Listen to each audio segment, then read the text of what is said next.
అదే RTV app వార్తల్ని క్షణాల్లో చదివే అవకాశం ఉంటుంది. ఒక న్యూస్ పేపర్, ఒక టెలివిజన్ ఛానల్ మీ చేతుల్లో ఎప్పుడూ ఉంటాయి. ఈరోజు రాష్ట్రంలో కొంతమేర ఈ ఎన్నికలు ప్రశాంతంగా జరగడానికి ముఖ్యంగా ఈసీ ముఖ్య పాత్ర వహించిందని చెప్పాలి. ప్రభుత్వం మన చేతిలో ఉంది కదా, కోర్టులు చెప్పినా జనం ఏమనుకున్నా మనం చేయాల్సింది మనం చేద్దామనే ఉద్దేశంతో ఈ వైసీపీ పెద్దలు కానీ ముఖ్యమంత్రి కానీ ఈవేళ రాష్ట్రంలో కొన్ని సంఘటనలు చూస్తే అర్థమవుతున్నాయి. ముఖ్యంగా నిన్న మీకు తిరుపతి జిల్లాలో జరిగిన ఇన్సిడెంట్ మీకు ఆల్రెడీ మీరు అందరూ పేపర్లో చూసే ఉంటారు, టీవీలో చూసే ఉంటారు. పులవర్తి నాని, అతను నాని పర్సనాలిటీ కూడా మీరు బహుశా చూశారో లేదో తెలియదు, కానీ ఈజ్ ఏ కామ్ మ్యాన్. ఎక్కువగా మాట్లాడు, ఒక్క మాటకి మించి మీరు అడిగిన దానికే సమాధానం చెప్తాడు ఆయన. ఆ జిల్లాలో పుట్టిన వ్యక్తిగా అనిపించడు అసలు అతను. ఏదైనా అడిగితే మనం సమాధానం చెప్పడం తప్పితే నేను చూశాను. ఎందుకంటే కుప్పం మున్సిపాలిటీ ఎన్నికల్లో అతని ఆధ్వర్యంలో మేము అక్కడ మున్సిపాలిటీ ఎన్నికల్లో మేమందరం కూడా పనిచేసాం. ఒక మంచి వ్యక్తి, కుటుంబం కూడా, భార్య, కూతురు, అల్లుడు అందరూ డాక్టర్లు, చాలా హైలీ ఎడ్యుకేటెడ్ వైఫ్ కూడా.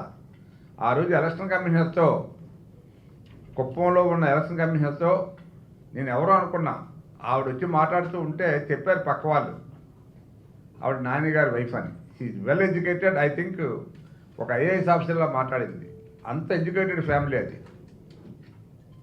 అటువంటి వాళ్ళ మీద వీళ్ళ యొక్క దౌర్జన్యాన్ని, వీళ్ళ యొక్క కెపాసిటీ, మేము ఏమైనా చేయగలం. చెవిరెడ్డి భాస్కర్ రెడ్డి కొడుకు రోహిత్ రెడ్డి ఎంత ఘోరమైన, మరి ఇంత పెద్ద సినిమాల్లో చూపించే సుత్తి లాంటి వెపన్తో గన్మ్యాన్, నిజంగా గన్మ్యాన్ ఫైట్ చేయకపోతే నిన్న ఆల్మోస్ట్ ఆల్ అతను చంపేసి ఉండేవారు. కారు అంతా ధ్వంసం చేశారు.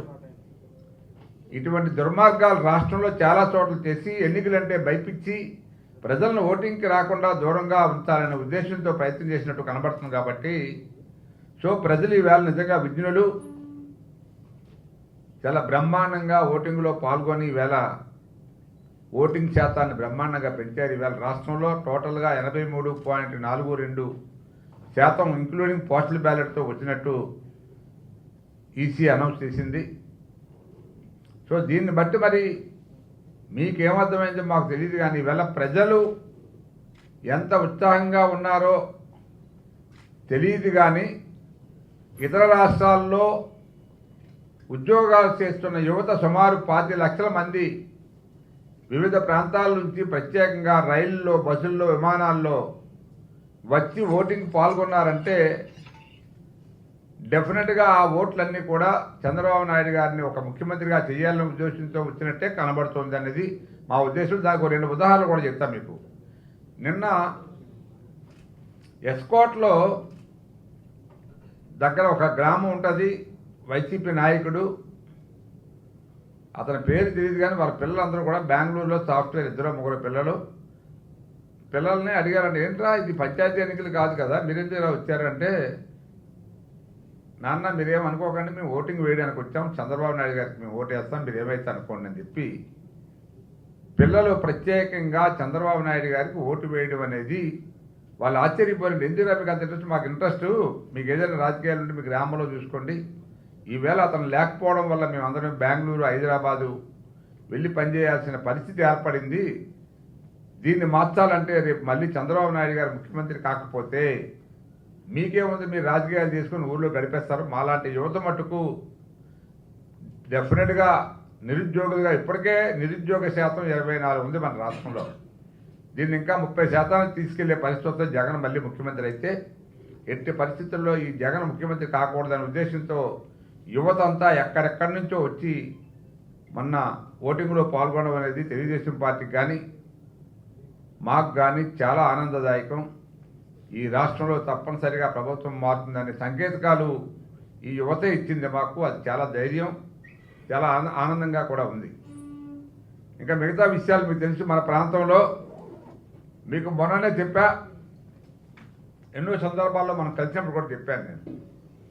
మనకిక్కడ మన 3 జిల్లాలు కూడా బాగా వెనుకబడిన ప్రాంతాలు అయినప్పటికీ సరే మళ్ళీ బాగు చేస్తారు కదా, జగన్ అనే వారికి చాలా డబ్బు ఉంది, వాళ్ళ నాన్న దగ్గర నుంచి బోల్డ్ డబ్బు సంపాదించాడు, డబ్బు కోసం కక్కుర్తి పడడు అనే ఉద్దేశంతో చాలామంది ప్రజలు ఆవేళ అవకాశం ఇస్తే ఆ అవకాశాన్ని దుర్వినియోగం చేసుకొని ఈవేళ మొత్తం ఈ ఉత్తరాంధ్రలో ఉన్న అన్ని వనరులు ఇసుక, మైన్స్, ల్యాండ్స్ ఇవన్నీ కూడా దోపిడీ చేసి సుమారు ఈ ఉత్తరాంధ్ర నుంచే మీకు సుమారు 1,00,000 కోట్ల రూపాయలు దోచినట్టు మన అంచనా. వాళ్ళ బృందం అంతా కూడా విజయసాయిరెడ్డి, సుబ్బారెడ్డి, ఎంవివి, ఆ జీవి వీళ్ళందరూ కూడా లెక్కలు వేసుకుంటే సుమారు ఈ ఆస్తులన్నీ కూడా 1,00,000 కోట్లు వస్తాయి. ఎవడబ్బ సొమ్మండీలు ఉత్తరాంధ్ర నుంచి పట్టుకుపోవడానికి డెఫినెట్గా దీనికి తగిన పరిష్కారం చూసి వాళ్ళకి బుద్ధి చెప్తాం. రేపు డెఫినెట్గా మేము రేపు 4వ తారీఖు రిజల్ట్లో ప్రభుత్వం వస్తుంది. బహుశా మా వాళ్ళు కూడా డేట్ అంటున్నారు 9వ తారీఖున, జూన్ 9వ తారీఖున చంద్రబాబు నాయుడు గారు ప్రమాణ స్వీకారం చేస్తారు. తర్వాత వీళ్ళకు ఉంటుంది, డెఫినెట్గా దానికి తగిన ఫలితం అనుభవిస్తారని చెప్పి మీ ద్వారా తెలియజేస్తా ఉన్నాను. ముఖ్యంగా ఈ ఉత్తరాంధ్రలో ఉన్న ప్రజలకు, విశాఖ జిల్లాలో ఉన్న ప్రజలకు, రాష్ట్రంలో ఉన్న ప్రజలకు మా పార్టీ తరఫున, మా తరఫున ధన్యవాదాలు తెలియజేసుకుంటున్నాం. బ్రహ్మాండంగా ఓటింగ్లో పాల్గొని మాకు ఒక ఉత్సాహాన్ని ఇచ్చారు. ఈ రాష్ట్రానికి ఒక ఫ్యూచర్ను కూడా ఇవ్వబోతా ఉన్నారని చెప్పి మేము అనుకుంటున్నాం. అందువల్ల మరొకసారి మీ మిత్రులకు, ప్రెస్ మిత్రులకు అందరికీ కూడా మాకు సహకరించినందుకు మీకు కూడా ధన్యవాదాలు తెలియజేసుకుంటూ, మీకు 3వ తారీఖున బహుశా మీకు పోల్ వస్తుంది అనుకుంటున్నాం. పోల్ 3 or 2 వస్తుంది, ఎగ్జిట్ పోల్ 2వ తారీఖు రాత్రి వస్తుందా?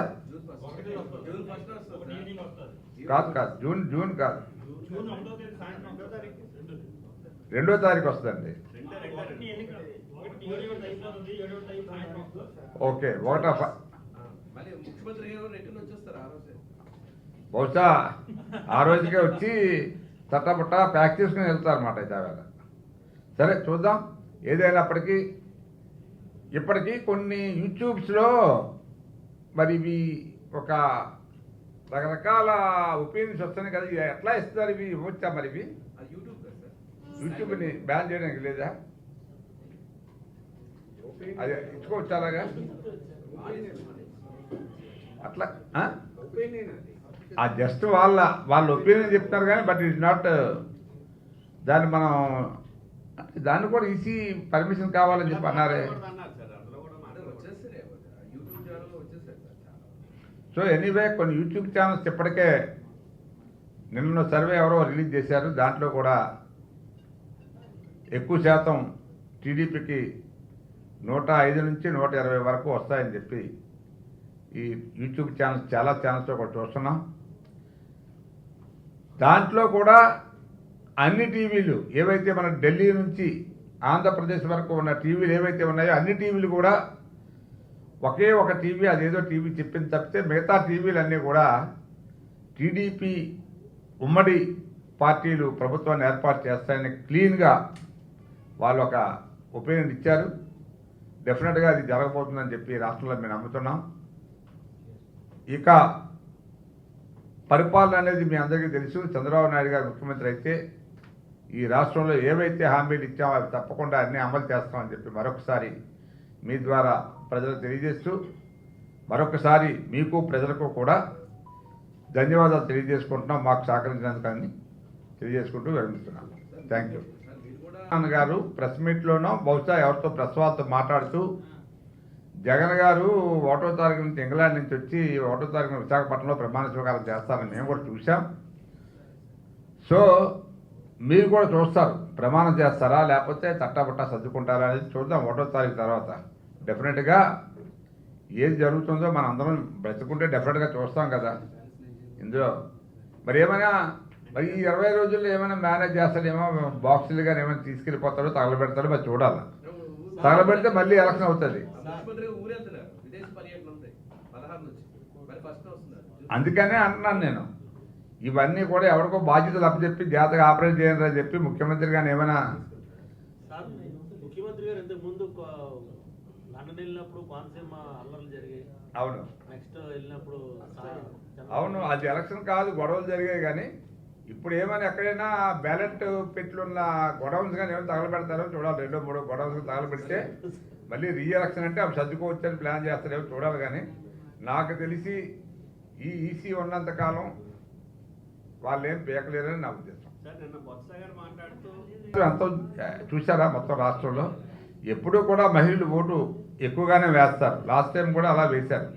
లాస్ట్ టైం కూడా మనకు చాలా 10 గంటల వరకు ఓటింగ్ అయితే అప్పుడున్న ట్రెండ్ వల్ల జగన్కి అడ్వాంటేజ్ అయింది. ఇప్పుడున్న ట్రెండ్ వల్ల తెలుగుదేశం పార్టీకి అడ్వాంటేజ్ అవుతుంది. ముఖ్యంగా మీరు ఒకటి గమనించాలి, ఏ ఇంట్లో ఉన్న యువత అయినా సరే ఆ పేరెంట్స్కి చెప్పి మరీ ఓట్లు మార్పిస్తారు. నేను నిజంగా అనుకుంటాను. ఇప్పుడు చెప్పాను ఒక ఎగ్జాంపుల్, జాన్ మండలం ఒకటి, ఎస్కోట్లో వ్యాపార మండలం ఒకటి, పిల్లలందరూ కూడా ఎక్కడెక్కడి నుంచో వచ్చారట. వచ్చి ఫ్యామిలీ వాళ్ళని దయచేసి మీరు కూడా వెయ్యండి ఓట్లు. రేపు గవర్నమెంట్ మారకపోతే మా ఉద్యోగాలు కూడా దొరకవు, అవి కూడా పోతే మేము ఎక్కడ పోతాం. రేపు రాష్ట్రంలో మనకి ఏదైనా నా తర్వాత తరానికైనా ఉద్యోగాలు రావాలంటే తెలుగుదేశం పార్టీ రావాలి, బాబు గారు రావాలని ఓట్లు వేశారు. కుర్రవాళ్ళు సుమారు 25 లక్షల దాకా వచ్చారని అంచనా బయట నుంచి. సో దాని సంకేతం మనం ఏమనుకుంటున్నామంటే ఇప్పుడు డెఫినెట్గా ఒక ప్రభుత్వాన్ని మార్చాలనే ఉద్దేశంతో వచ్చారనేదే ఉంది. ఎందుకంటే ప్రతి ఒక్కరిలో కోపం ఉంది ఈవేళ. మీరు ఏదో రూరల్లో మేము వెళ్ళాం క్యాన్వాస్కి, నేను రూరల్ కూడా వెళ్ళాను. నేను ఏమమ్మా మేము ఎన్ఆర్జీఎస్ వర్క్ చేస్తున్న సుమారు 400 మంది 500 మంది పోగెత్తి అక్కడ చిన్న చిన్న మీటింగ్లు పెట్టాం కొన్ని గ్రామాల్లో. వాళ్ళని అడిగాం, మేము మీకు ఈ పథకం ఎవరిస్తున్నారో తెలుసా అని అడిగాం. మాకు తెలియదండి, ఎందుకంటే అక్కడ బీజేపీ క్యాండిడేట్ పార్లమెంట్ అభ్యర్థి.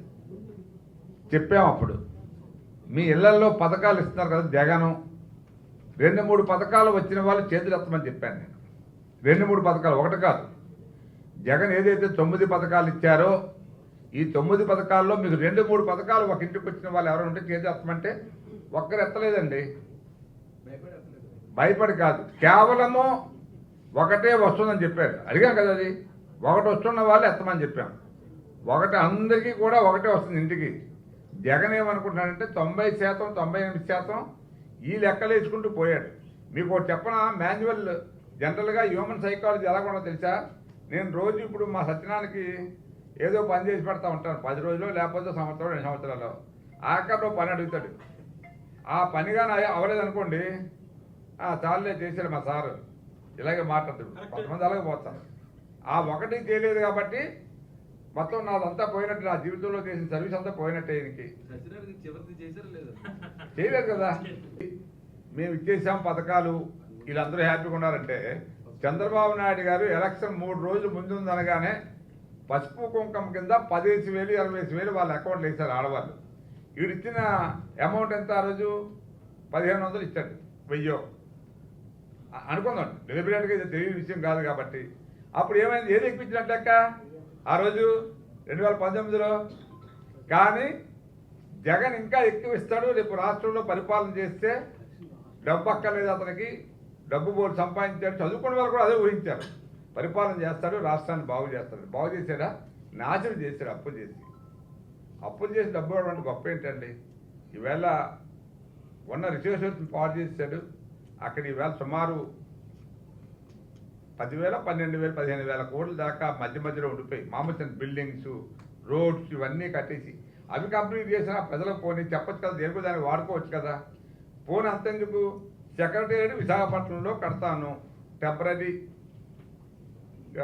సచివాలయం కానీ లేకపోతే ఏదైనా ఇక్కడ ఒక పెడతానన్నాడు. 2 సంవత్సరాల్లో కేసీఆర్ బ్రహ్మాండమైన సచివాలయం కట్టినప్పుడు హైదరాబాద్లో, నువ్వు ఈ 5 సంవత్సరాల్లో కాదు 2 సంవత్సరాల్లో ఒక బ్రహ్మాండమైన కాంప్లెక్స్ కట్టొచ్చు కదా సచివాలయం. అప్పుడు రుచికోట కట్టాడు, గెస్ట్ హౌస్ కట్టాడు. మరి ఆ గెస్ట్ హౌస్ని సచివాలయం కింద వాడదాం అనుకున్నారు. కానీ కోర్టు మొట్టికాయ వేయడం వల్ల రాలేపాడు. కనీసం ఆ ప్రెమిస్ ఓపెనింగ్ రాలేపాడు ముఖ్యమంత్రి దాంట్లోకి. అంటే ఎంత భయపడ్డాడో చూడండి. దాని అర్థం ఏంటంటే ఈవేళ అనుకున్నది ఒకటి, ఆయన చేసింది ఒకటి. ప్రజలకు ఇచ్చిన హామీలు 90% చేశానంటున్నాడు. కానీ మద్యపాన నిషేధం అమలు చేశాడా? పోనీ విదేశీ విద్య బీమా ఎవరికి పూర్తిగా ఇవ్వలే. పోనీ నువ్వు పెన్షన్ 100% ఇస్తానని చెప్పావు. నువ్వు నెలకి 250 రూపాయలు, లేకపోతే 6 నెలలకు సంవత్సరాలు 250 రూపాయలు ఇచ్చేవాడు ఎవడు సాటిస్ఫాక్షన్లో లేడు. ఈవేళ చంద్రబాబు చెప్పిన పథకాలన్నీ కూడా ప్రజలకు ఈజీగా ఎక్కాయి. ఇప్పుడు 4,000 ఇస్తామన్నారు ఆయన, రేపు జూలైలోనే మొత్తం పాత బ్యాలెన్స్ ఇవన్నీ కలిపి 7,000 ఒకేసారి అకౌంట్లో వేస్తా అన్నారు. అంటే ప్రజలు ఇవన్నీ నమ్మారు, ఆడవాళ్ళు ముఖ్యంగా నమ్మారు. ముఖ్యంగా ఉచిత ప్రయాణం దాన్ని డెఫినెట్గా అట్రాక్ట్ అయ్యారు. దానివల్లే ప్రభుత్వాన్ని తీసుకురావాలనే ఉద్దేశంతో ఆడవాళ్ళు ఎక్కువగా పోగై ఓటింగ్ వచ్చారనేది నా అభిప్రాయం. మరిన్ని వీడియోస్ కోసం ఛానల్ ని సబ్స్క్రైబ్ చేయండి, లేటెస్ట్ అప్డేట్స్ కోసం వాట్సాప్ ఛానల్ ని ఫాలో చేయండి అండ్ లింక్ డిస్క్రిప్షన్ లో ఉంది.